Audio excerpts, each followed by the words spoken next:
पिछले 6 महीने से, इनफैक्ट 8 महीने से मार्केट में एक बड़ा ही कंफ्यूजन चल रहा है कि रेजिडेंशियल मार्केट जो है इस टाइम पे वो सस्टेनेंस मोड में आ गई है या स्टेबलाइजेशन मोड में आ गई है।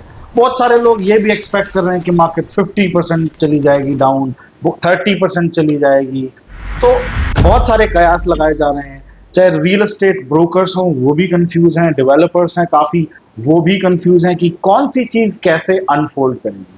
तो मुझे ऐसा लगता है कि जब आपको करंट या फ्यूचर के बारे में कुछ जानना हो तो आप हिस्ट्री में जाके देखो। तो आज की जो मार्केट है, जो करंट सिचुएशन है, वो वही सिचुएशन है जो 2014 से 2018 के बीच की मार्केट थी। ये सिमिलर मार्केट है जब मार्केट स्टेबलाइजेशन मोड में आती है। तो इसमें सब लोग अपने अपने कयास लगा रहे हैं।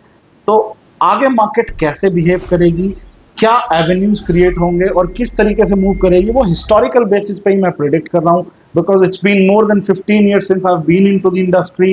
I've seen the ups and downs and the stabilization, everything in the same time. We did a lot of commercial leasing, a lot of commercial sales, as well as the residential property sales. तो उसी सब के experience के basis पे ये general video है, general discussion, ये casual video है। जैसे मैं अपने किसी दोस्त के साथ में जो रियल एस्टेट में है उसके साथ में डिस्कस कर रहा होता या फिर बाहर कोई दोस्त है उसके साथ में डिस्कस कर रहा होता। तो मेरा मानना ये है कि अगले 2 से 3 साल कमर्शियल प्रॉपर्टीज मूव करेंगी, उन्हीं की सेल्स मोमेंटम ज्यादा होगी और बाय वॉल्यूम भी कमर्शियल प्रॉपर्टी की सेल ज्यादा होगी। अगर आप 2014 से 2018 की ट्रेजेक्टरी चेक करोगे कमर्शियल प्रॉपर्टीज की तो ऐसा ही हुआ था। तो एक तो हिस्ट्री होगी, दूसरा देखते हैं डेटा। आज के टाइम पे देखिए, जिसको घर खरीदना है, रहने के लिए घर खरीदना है, एज एन एंड यूजर खरीदना है, उसके पास में ये option as an investment option tool अभी वो उसके बारे में नहीं सोच रहा होगा। लेकिन फॉर एग्जाम्पल किसी के पास में अगर आज पैसा है जिसको इन्वेस्ट करना है, उसको लगाना ही लगाना है पैसा कहीं ना कहीं, रियल एस्टेट में लगाना है तो और इंपॉर्टेंट है। तो आज अगर आप गुड़गांव में फोन करते हो किसी ब्रोकर को, बिल्डर को, चैनल पार्टनर, कुछ भी कह लो, तो आपको 1.5 से 2 करोड़ रुपए की रेंज में क्या मिलता है? क्या कुछ मिलता है रेजिडेंशियल प्रॉपर्टी में? नहीं। लेकिन यही चीज जब आप इस इन्वेस्टमेंट ब्रैकेट में जाते हो, इवन 1 करोड़ की रेंज में जाते हो, तो आपको एक दुकान या फिर कोई छोटा ऑफिस स्पेस या कोई छोटी दुकान डेफिनेटली मिल जाती है।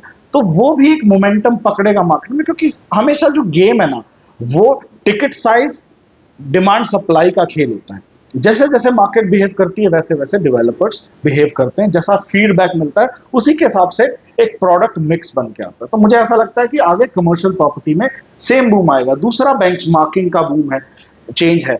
बेंचमार्किंग इन द सेंस कि अगर आप किसी भी लोकेशन पे जाएंगे और डेटा चेक करेंगे तो उस लोकेशन की जो रेजिडेंशियल प्रॉपर्टी है, मान लो ए ग्रेड प्रॉपर्टी है, और उसी लोकेशन की जो ए ग्रेड कमर्शियल प्रॉपर्टी है, इसका जो ऑफिस स्पेस है वो या तो उसके बराबर होना चाहिए या फिर इससे ज्यादा होना चाहिए। रिटेल की बात करें तो retail should be 2.5 to 3 times of that residential property. लेकिन ये बेंचमार्किंग इस टाइम पे, ये जो कोरिलेशन है वो हिला हुआ है। अभी कमर्शियल प्रॉपर्टी नीचे है as compare to residential property. वो जो ऑफिस स्पेस वाली जो बेंचमार्किंग में गैप बन गया है, तो ये बेंचमार्किंग गैप जो है वो फिल अप होना है। तो पहला रीजन ये कि आपको आज 1 से 2 करोड़ रुपए की रेंज में कोई रेजिडेंशियल अच्छी प्रॉपर्टी नहीं मिलती है।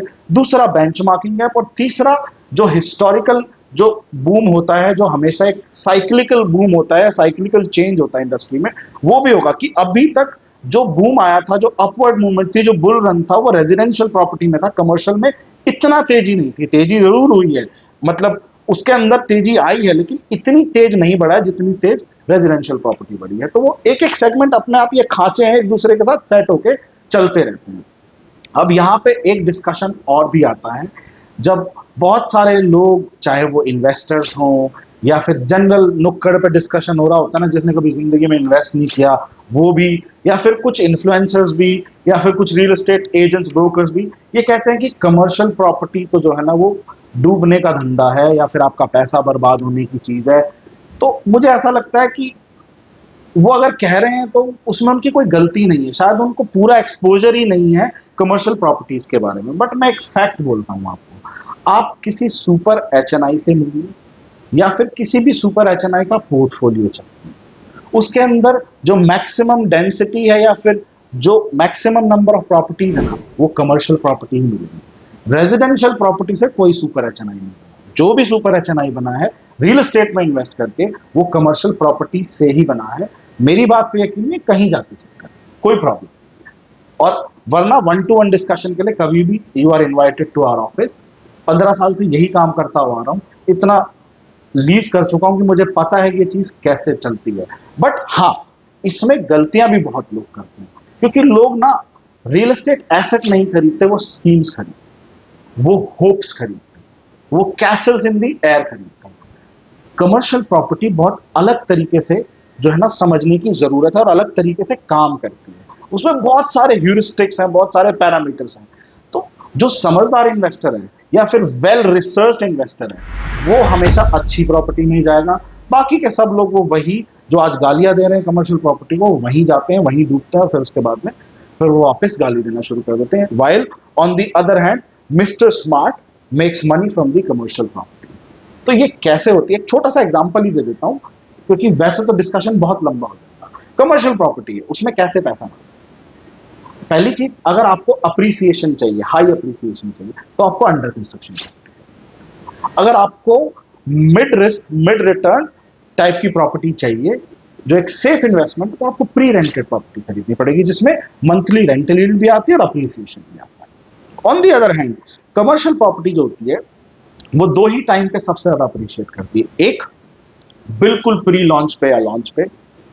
दूसरा, पोजेशन से 1-1.5 साल पहले किसी भी अच्छी ग्रेड ए कॉम्प्लेक्स को खरीदिए, जहां दिखता है, बिल्डर का बैकग्राउंड देखिए, उसने पीछे कितना लीज किया है, कितना डिलीवर किया, उसमें से कितना लीज हो चुका है, लीजिंग टीम कैसी है, और उसका विजन क्या है, डिजाइन कॉन्सेप्ट क्या है, एस्थेटिक्स क्या है, ये सब चेक करना पड़ता है। ये सब चेक कीजिए और देखिए कि आप पैसा बनाएंगे। अभी भी मेरे दिमाग में, मतलब मेरे पास में, they are on my fingertips, 4 से 5 ऐसी प्रॉपर्टीज, ऐसी बिल्डिंग्स हैं जिनका मुझे पता है कि अगले 1 से 1.5 साल में पोजेशन आने वाला है और उसमें 4 से 5 हजार रुपए का अप्रिसिएशन मैं गारंटी के साथ दे सकता हूं। तो ये जो वीडियो था, ये कोई सेल्स वीडियो या फिर कोई इस तरीके का कोई वीडियो नहीं है, ना ये कॉल टू एक्शन वीडियो है, बट ये जनरल मार्केट में जो भ्रम है उसको दूर करने के लिए मैंने एक वीडियो बनाया कि कमर्शियल प्रॉपर्टी ऐसी होती है, वैसी होती है, और आगे क्या मार्केट में क्या सिचुएशन होने वाली है, अगले 6 महीने से लेकर 24 महीने में मार्केट कैसे मूव करेगी। ये जनरल डिस्कशन का वीडियो था। तो आई होप आपको ये कंटेंट पसंद आया होगा। अगर नहीं भी पसंद आया तो कमेंट सेक्शन में कमेंट करके जरूर बताइएगा, क्योंकि constructive criticism I am always always open to that. और मुझे अच्छा लगता है कि वो कंस्ट्रक्टिवली क्रिटिसाइज करता है। We can always agree to disagree. That's one of the lines that one of my professor gave to me. तो आज के लिए इतना ही। मैं नवीन तोमर अब आपसे इजाजत चाहूंगा, फिर मिलूंगा किसी नए वीडियो में, किसी ऐसा ही नए डिस्कशन के साथ में, किसी नए टॉपिक के साथ में। तब तक के लिए थैंक यू, दस्वी दानिया, धन्यवाद।